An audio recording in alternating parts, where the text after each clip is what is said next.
Never give up. Hazmat's story. Hazmat was an ordinary boy with extraordinary dreams.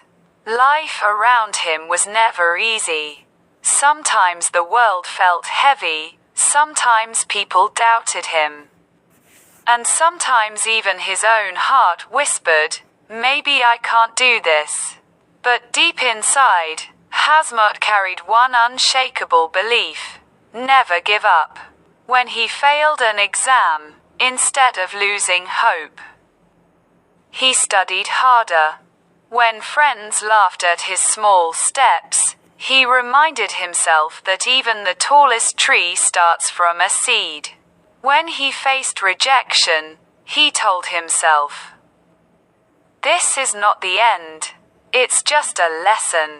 Every morning, he stood in front of the mirror and said, "I will try again today." Days turned into months, and slowly his effort began to shine. His failures became lessons, his pain became strength, and his persistence became his greatest power.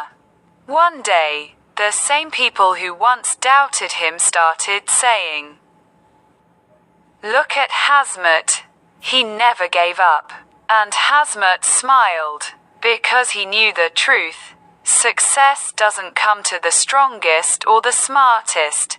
It comes to those who keep moving forward, no matter how many times they fall.